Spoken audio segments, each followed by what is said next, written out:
position? Enrique Lendo, coordinador de asuntos internacionales de SEMARNAT. Your name position? Michael Stahl. I'm the Deputy Assistant Administrator for the Office of International and Tribal Affairs at EPA in Washington. As presenters of national coordinators on this meeting, what is the Mexican vision of the results of Border 2012? We're very happy with the results, in particular because they reiterated the long cooperation that we have had with the U.S. on environmental issues ever since. Key projects in key areas, the solid and hazardous waste, los derivados. We had excellent programs to manage tires, use tires in border. We almost reached 7 million tires that were disposed efficiently and reused. There have been tremendous achievements in the area of air pollution and coordination between federal, state and local authorities in the area of air pollution in terms of monitoring, aligning programs and so forth. In water, a huge achievement on many water indicators. One of them, access to potable water, water treatment. Most of the figures that we have in the water area go beyond those of many other regions in Mexico, but in particular, just the candid, the trustworthy cooperation that Mexico and the U.S. have with this program to benefit the people of the region, of the border region. This is probably the main achievement, and the reiteration in the person of both Administrator Jackson and Secretary Alvira that we're going to continue this cooperation for a long time, starting with a 8-year old program, which is Border 2020. We too are very pleased with the results that have been achieved by the Border 2012 program.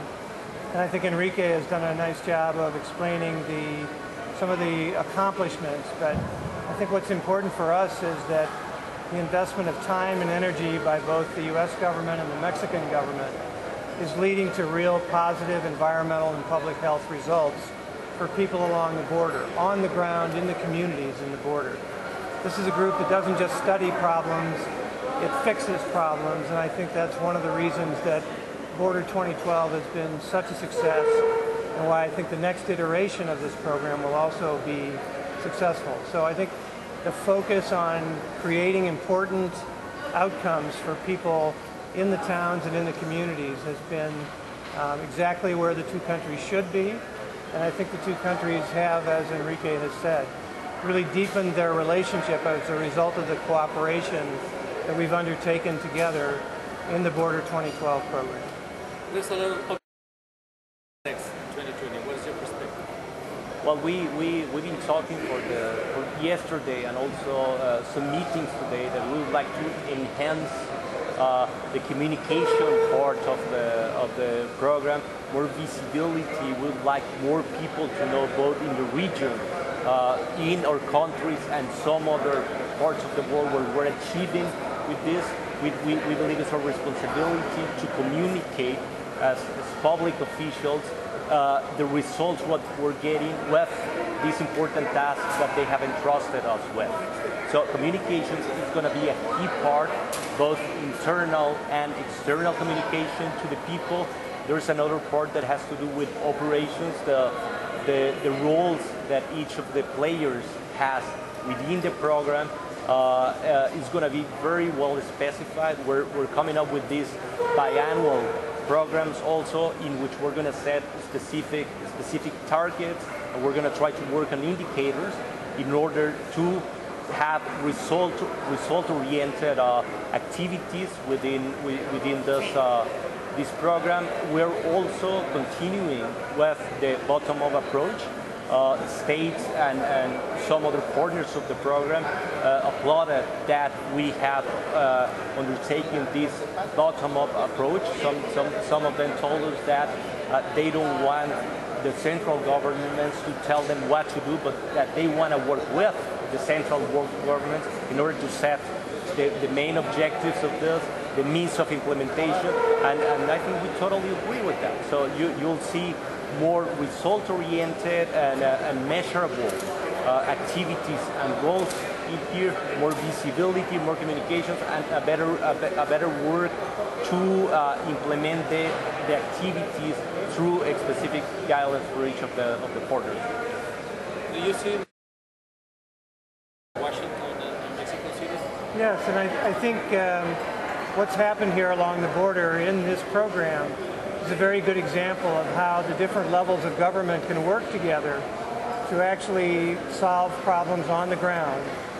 Even though the central government is involved and there are many levels of government that have been active in this program.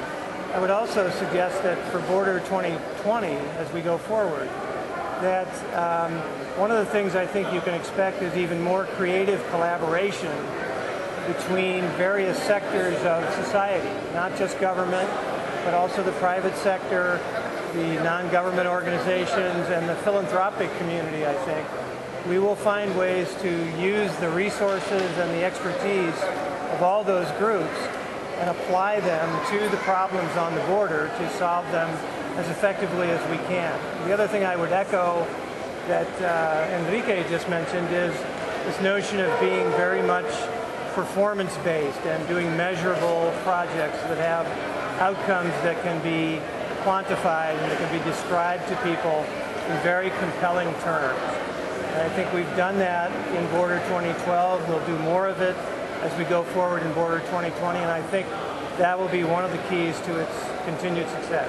Thank you very much for all those. Great. Thanks. Good.